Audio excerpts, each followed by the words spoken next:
In this talk, I want to talk about teacher expertise. I want to explain why it matters, what exactly teacher expertise is, and how we can get more of it. The outline of the talk is that basically in most countries, teacher expertise is highly variable and highly consequential. Teacher expertise can be improved by improving the quality of people already in the profession or replacing them with better ones. The problem is that over a reasonable timescale, the only way we can actually get the people that we want, the good enough teachers, to meet the needs of education systems in the future is by improving the teachers we've already got. Trying to replace them will actually not produce big enough changes. And what I'm going to try and argue also is that there are very clear ways that we could do this that we're not currently doing at the moment.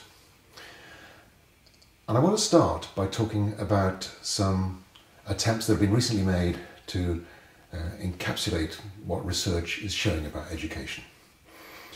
And we've seen one very large-scale attempt from the Educational Endowment Foundation in the United Kingdom, who looked at all the things we might do to improve schools, and they've given each one a kind of star rating, how much it would improve education, and a cost rating, how much it would cost to implement, and they've also looked at the quality of evidence supporting that.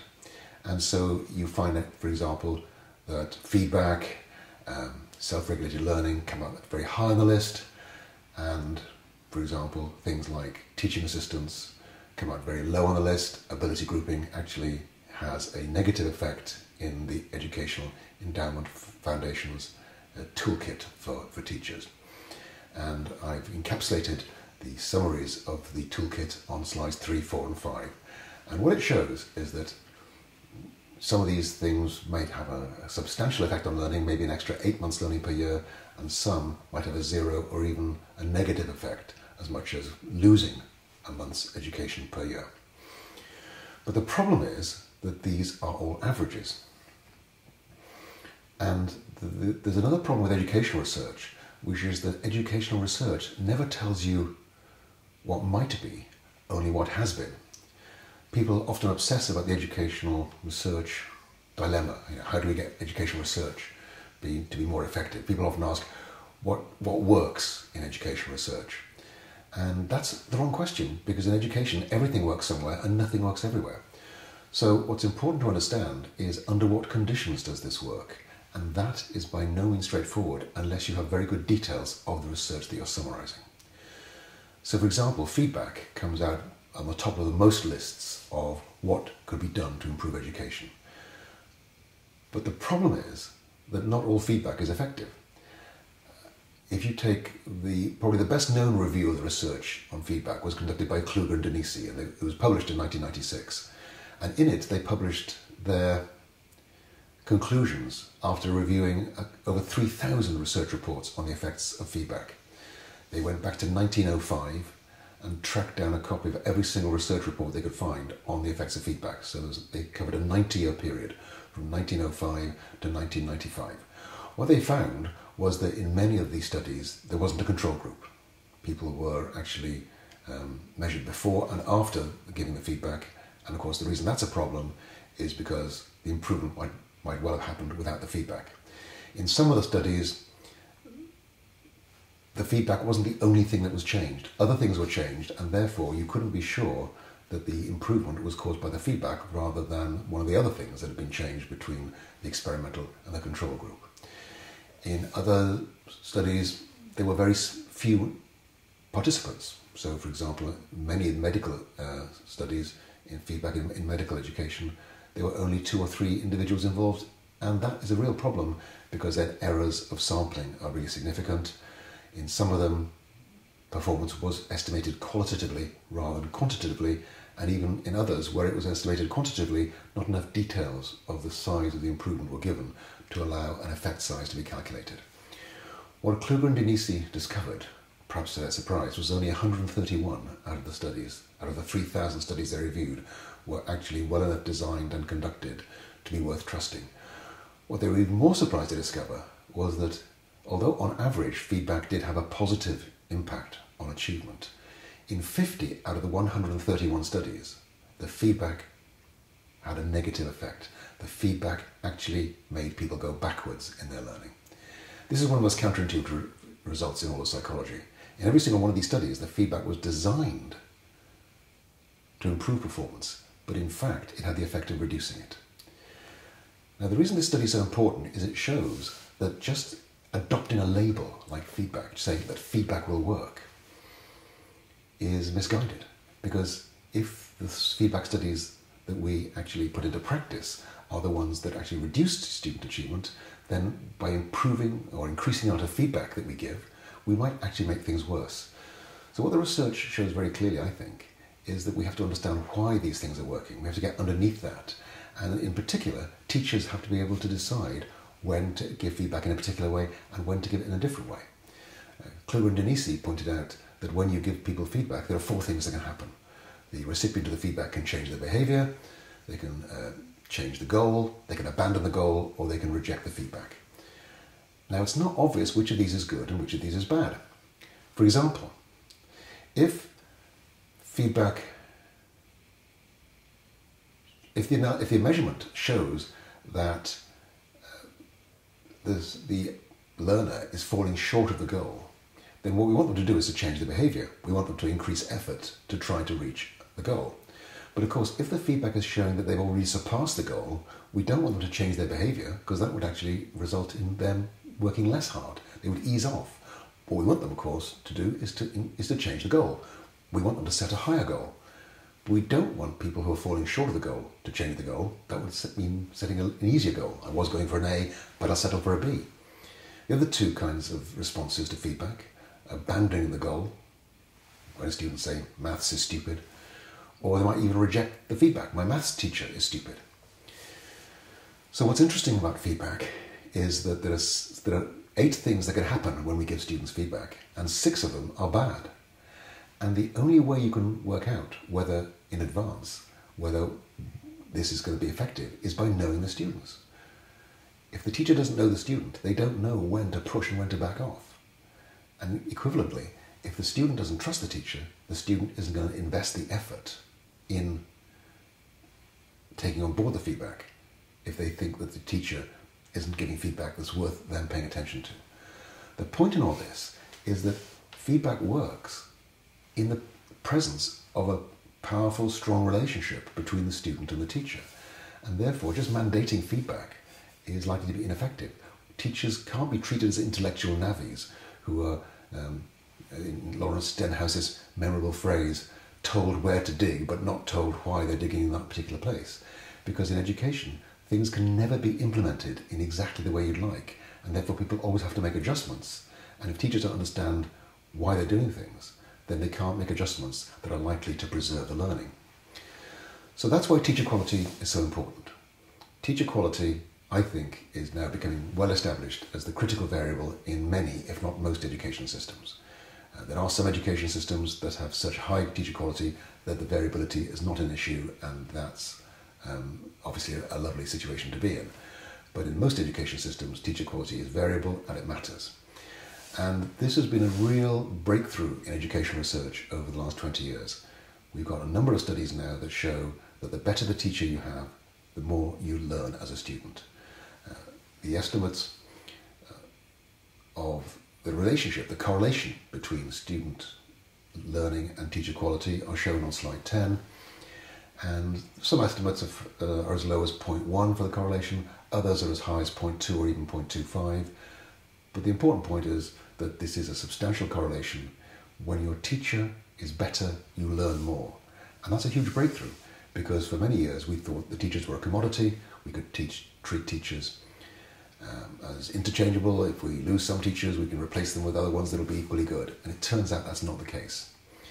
Now, to understand the size of the impact of teacher quality, we have to understand a little bit about annual growth and achievement by age. And slide 11 shows the summaries of work by Harold Bloom and his colleagues. And what they found is that a 1 year's achievement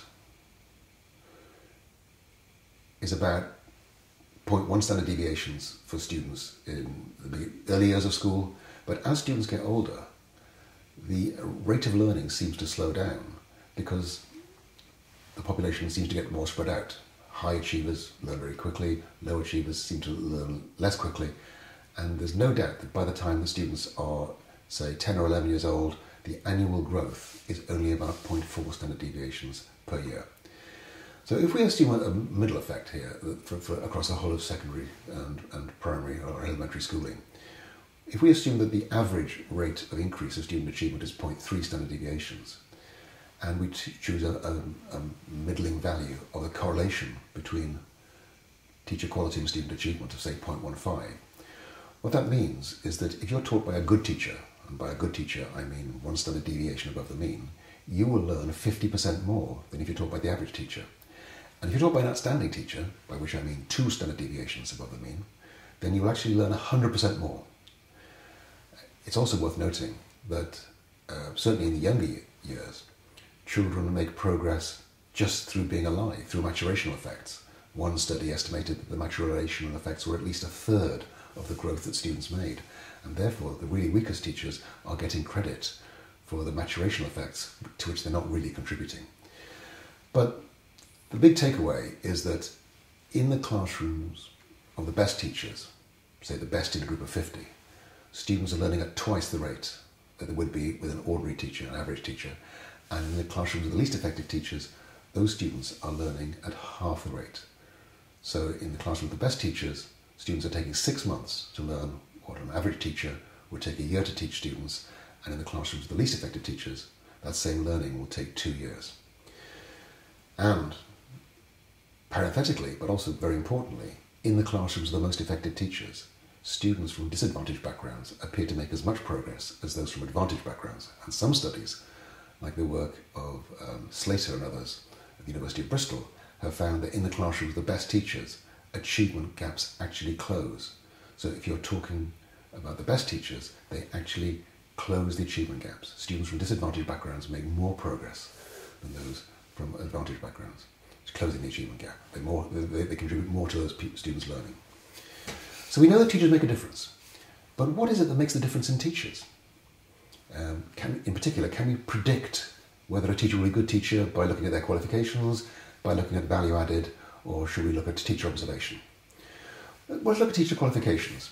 A rather well-designed study by Doug Harris and Tim Sass looked at data on how much progress students made, and they related that to the courses that those teachers had taken at college.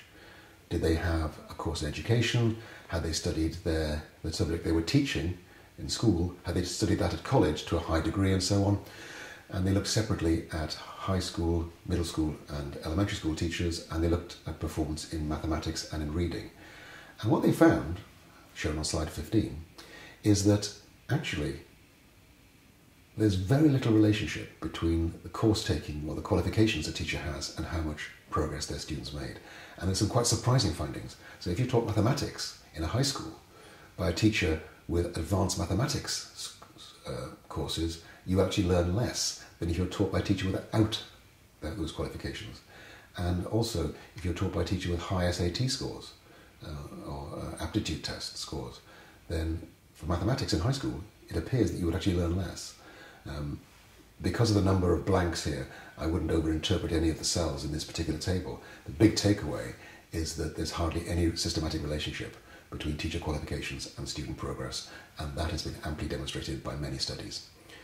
What about observing teachers? Could we actually observe teachers to work out who the best teachers are? Well, probably the best known framework now for observing teachers is Charlotte Danielson's Framework for Teaching.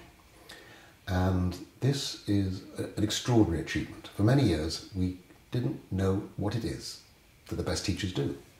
We thought we could actually observe teachers in action and predict which teachers would have the most progress made by their students, and it turned out to be impossible. And that's why the Danielson Framework is such a huge breakthrough. For the first time, there are certain things that teachers can do that we can see that if teachers do this, then their students will actually learn more. The Danielson Framework has 4 domains: planning and preparation, classroom environment, instruction, and professional responsibilities.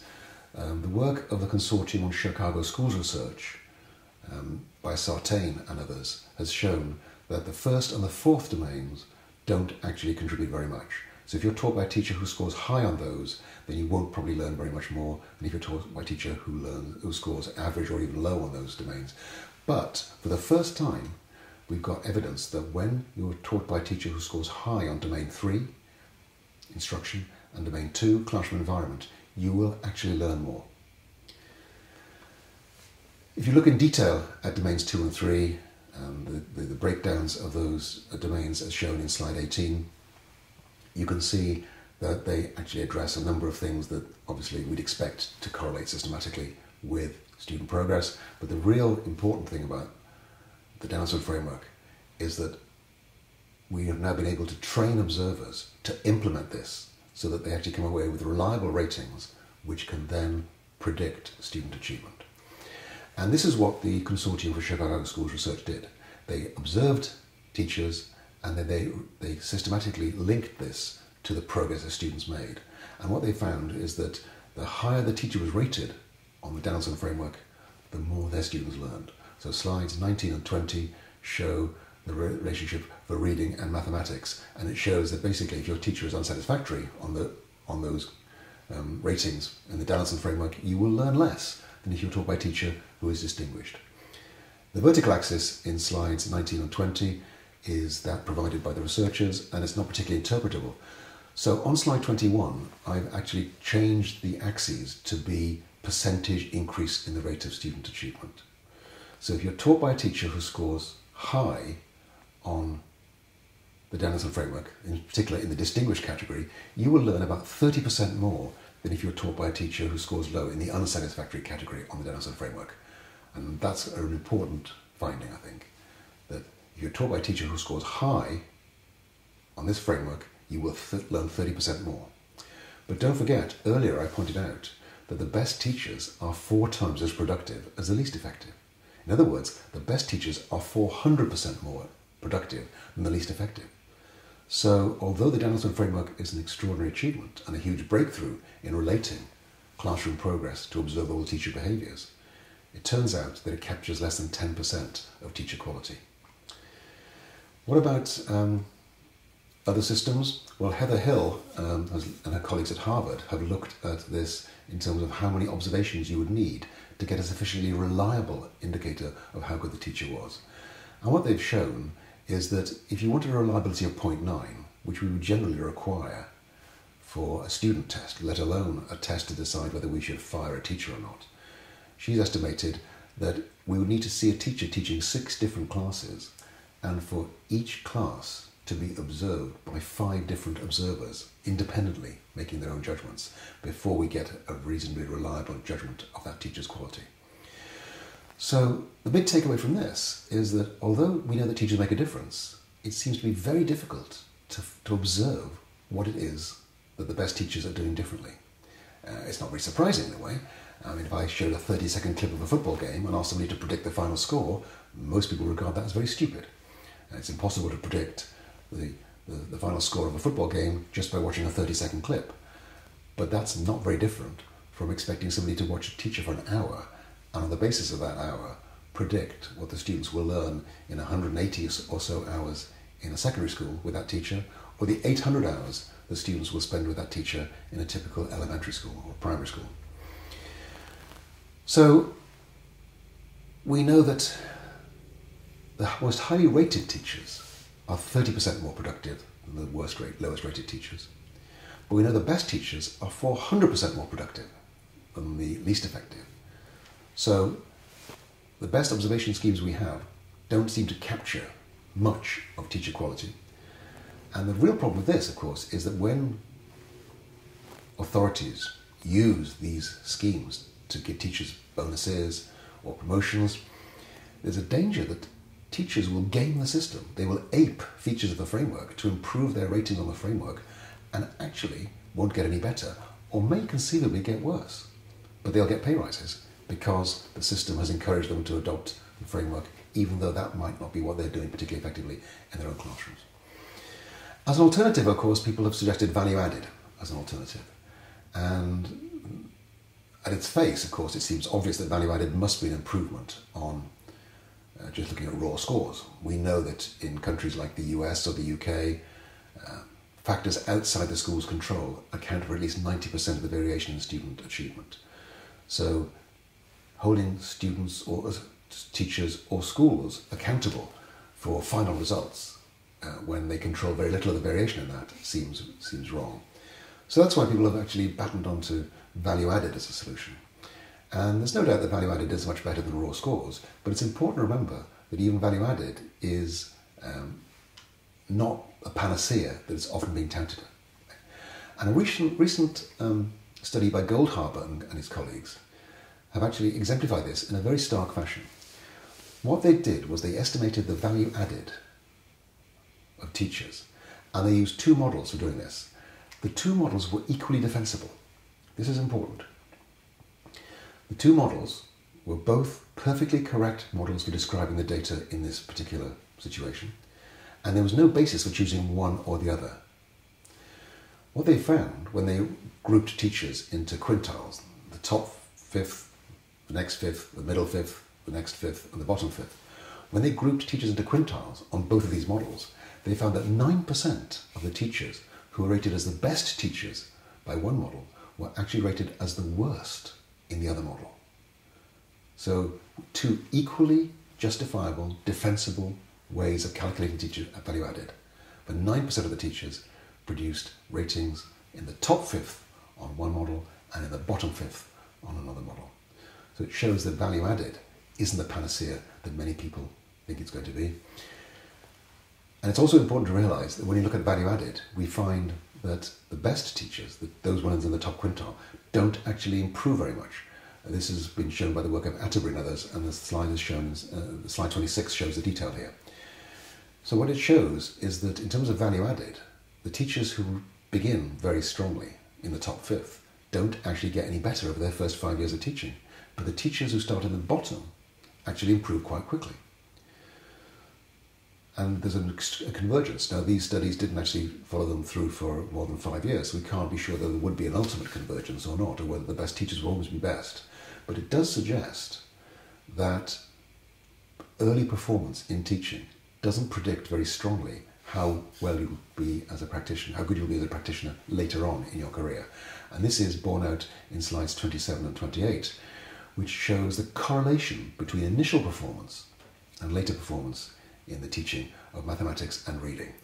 And so you can see for both experienced teachers, or all teachers, and novices, you can see that over time, the correlation, while quite high from first to second year, actually diminishes rapidly. And by the time teachers have been teaching 5 years, the correlation for novices between how good they were at the beginning and how good they were later on is below 0.2. And what that means is that value-added estimates at the beginning of a teacher's career account for less than 5% in the variation of how good they are after 5 years. And a final point about value-added, which I think is quite important, is that Rothstein has shown that you can't measure the full value added of a teacher by looking at the results the kids get at the end of the year with them, because good teachers benefit students for at least 3 years after they stop teaching them. Good teachers make teachers who teach their students in the future look better teachers, because they build in long-term things like grit and perseverance and character, which may not show up in the first year's tests, but actually show up many years later. Those assets help the students do better in the longer term, and they are important aspects of what the best teachers do well. So what this suggests is that we can't really pick teachers. We can't really pick them ahead of time and think these people are going to be better, and we can't really tell very good teachers in practice. Now, I want to make it clear, there are incompetent teachers, and education systems would be far better if we were rid of them. But the problem is that in most jurisdictions, certainly even in the United States, once a teacher has tenure, then when you are firing a teacher for incompetence, you actually have to follow employment law because you're taking their job away from them. And this requires setting targets and providing support. It's a lengthy procedure, and of course typically a teacher can move as soon as they see the writing on the wall from one district to another, and so the whole process has to start again. So although there are undoubtedly incompetent teachers, and I wish we were rid of them, it turns out that actually getting rid of these teachers at the system level is very difficult. Of course, an individual school or a district might be able to move a teacher on to somewhere else, but that doesn't solve the problem of teachers who aren't very good. And that's why I'm suggesting that the way to move the education system forward is to worry less about getting the right people into the profession, to worry less about getting rid of those who we think aren't good enough, and instead creating a focus on all teachers improving, not because they're not good enough, but because they can be even better. Now, why do I think this can be done? There are many people who believe it can't be done. Many people believe that teachers cannot improve. And so it's important to understand why I think teachers can improve. And the reason I think that teachers can improve is because in almost every field that's been studied, what we're discovering is that expertise is mostly a matter of practice, not of talent. Perhaps one of the best known studies was done by Anders Ericsson and his colleagues. And they looked at violin players. They looked at groups of 10 violin players.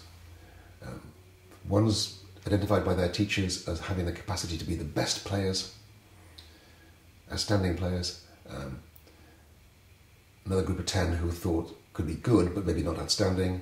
For comparison, another 10 who specialised in the violin, but were planning to be music teachers. And for comparison, a group of 10 professional musicians from local orchestras. And by interviewing them, they established how much they practiced over their careers. And the results are shown in slide 32. So typically, those who are going to be music teachers had practiced probably about 10 hours a week by the time they were in their teens, culminating maybe a bit higher by the time they were reaching their early 20s. Those who were going to be good violin players, but maybe not outstanding, had practiced more, and the best students and the professionals had practiced more. Now from slide 32 it's quite difficult to see the cumulative trends. So in slide 33 I've shown those trends cumulatively. And what it shows is that both professional violinists and the best students, by the time they were 20, had racked up 10,000 hours of practice. And this is where that memorable figure comes from. So you've probably heard about 10,000 hours of practice being required for expertise. It was this study that came up with that figure of 10,000 hours first. Slide 34 shows the accumulated hours of practice by the age of 18. And you can see from the slide that by the time they're 18, professionals and the best students had accumulated something like 40% more practice than the good students. And because the practice they were doing was so tiring, it was almost impossible for the good students to catch up with the best, because the amount of deliberate practice you could do is limited. And the other point to mention that is very important is that Anders Ericsson is very clear that what he was talking about is deliberate practice. It's not just repetition. So one distinctive difference between the best students and the good students was that the good students spent a lot of time playing things they could already play, whereas the best students spent a lot of time practicing things they could not yet play. And because that was so tiring, they actually took more naps than the other students, because deliberate practice is very tiring. So you can't do more than about 3 hours of practice a day, can't rack up more than about 1,000 hours of practice a year. That's why this figure of 10,000 hours of practice equates to 10 years of deliberate practice at a maximum effort. It's not just in violin playing that expertise appears to be the result of practice rather than talent. If we look at surgical skill, one study looked at the ability of surgical residents early in their training to do what's called an anastomosis, and that's to basically to join two pipes. And the quality of their anastomoses was rated on a scale from 0 to 100 on clumsiness, and it was a complicated error score that they devised, taking into account the spacing of the sutures, the knots, the overall tidiness, the ability of the anastomosis to hold water, and whether the piercings of the tissue had actually been done in a place that was less likely to tear. And what they discovered was that if they looked at these psychomotor skills, the manual dexterity skills of these surgical residents, they found no correlation at all between the ones who had the greatest score of manual dexterity and the ones and the scores on performing anastomoses. Another study looked at visual spatial ability and surgical skill, and here they were given 6 different tests of mental rotations or mental rotations tests and tests of manual dexterity, and what they found was that the only test that predicted how well they could perform what was called a two-flap Z-plasty on some practice tissue was the mental rotations test. So all the spatial tests, all the manual dexterity tests that they tried had no correlation with the skill on the surgery except the mental rotations test, and even the mental rotations test didn't predict the performance on the second attempt. So even just 2 attempts of practicing this complicated technique in plastic surgery meant that there was no correlation between any of the predictive tests they'd run and how well people were able to perform these. And this has been replicated in field after field after field. Whenever we look at expertise, it appears to be largely, if not mostly, a result of practice, not of talent. And David Berliner has shown that talent in teaching is also of the same kind. So talent in teaching may get you through the first few years of your practice, but ultimately expertise comes from continued improvement, not from being a naturally good teacher. And Berliner has shown that expertise in teaching is very similar to expertise in other domains. Slide 40 goes through the things that he has found that's common for teachers who are experts, and also common to other experts in other domains. I'm not going to go through the whole list, but the important point is that expertise in teaching appears to be like expertise in other domains, and we know that in other domains, expertise is largely a result of practice, not talent.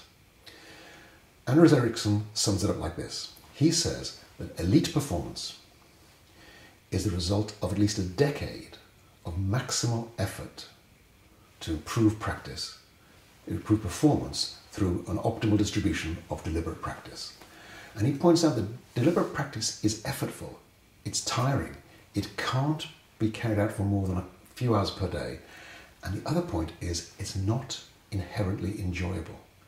People don't do it because it's enjoyable, they do it because it's instrumental in improving their performance. And so therefore, the only people who get to that point of expertise are the ones who push themselves when nobody else is pushing them. And this is echoed time and time again in several recent books. One is Malcolm Gladwell's book Outliers, one is Matthew Syed's book Bounce, and Jeff Colvin's book Talent is Overrated. What about teaching? What is the evidence about improvement in teaching?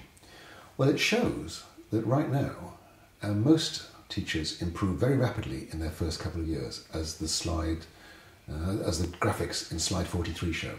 So teacher value added improves very rapidly in the first year of practice, slightly slower in the second, and many teachers slow, and very many actually stop improving after their third year. So the left-hand panel shows the improvement in mathematics value added for teachers with 4 different models of estimating it, and the slide on the right shows the same for reading, and it shows that basically teachers improve very rapidly when they first start teaching. My own view is this is because the environment makes you improve. When you start teaching, it's such a complex job that just to survive, you have to improve. So in the first couple of years, teachers improve rapidly because the environment is making them improve. But once you get basic control of the classroom routines, once you understand the content matter you're teaching at a fairly profound level, then the environment stops making you better. And the only teachers who push themselves beyond that point are the ones who are driven not by a desire to be just good enough, but those who push themselves beyond what they need to be and push themselves to be experts. They are pushing themselves even though nobody is actually pushing them to get better. That's why I think that pursuing a strategy of getting the best and the brightest into teaching, as is being pursued in America through Teach for America, or teach first in the United Kingdom is unlikely to succeed, because actually talent is overrated.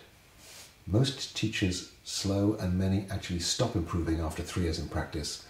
What we need, therefore, is to get the people into the job who are passionate about pushing themselves to improve when nobody else is making them improve. And that means there is no limit to what we can achieve if we support our teachers in the right way. So what I suggest will be the most powerful way of taking this forward is a framework that I call supportive accountability. So it consists of both support and accountability. We make teachers accountable for improving, not because they're not good enough, because they can be even better. And we also expect that every teacher will improve on something that the research evidence shows is likely to improve student achievement. Now, because of the vagaries of the research evidence, we can never be certain that anything will work in education. What we can do is to be clear that teachers should have reasonable evidence for the things they want to focus on. It's frankly self-indulgent for teachers to get better at things like brain gym or learning styles when the research evidence suggests they have no impact on student achievement. And once teachers have embraced this, then it's up to the leadership in their schools to support them through making sure, first of all, that we create those expectations for continuous improvement by keeping the focus on the things that make a difference to students. And that's very hard, keeping the focus on a small number of things that really matter. And then giving teachers the time. Time and time again, I've worked with districts who say that they want to have their teachers improve, but they never create the time. You have to take things off teachers' plates to give them time to improve. And the problem is this: when people try to find extra time, they always look for waste. There isn't any waste in education systems, because most teachers, everything they do is valuable. So the only way to improve education systems is to stop teachers doing valuable things, to give them time to do even more valuable things. And that's hard. And then finally, supporting teachers in taking risks. The model that we developed, we call content then process. So we start out with the idea of helping teachers look at the research evidence in a productive way, and maybe start with feedback, as the research suggests, but starting with the things that the research shows are likely to make the biggest difference to your students. And then getting teachers started with evidence, with ideas that support this evidence, some practical classroom techniques they might use. And then building in a support model that consists of 5 components: choice, flexibility, allowing teachers to take small steps, and then the 2 parts, accountability and support, the 2 sides of the coin of what we call sometimes supportive accountability. If we do this, if we create an environment in which every single teacher expects to get better, not because they're not good enough, but because they can be even better, there is no limit to what we can achieve in our schools. Thank you.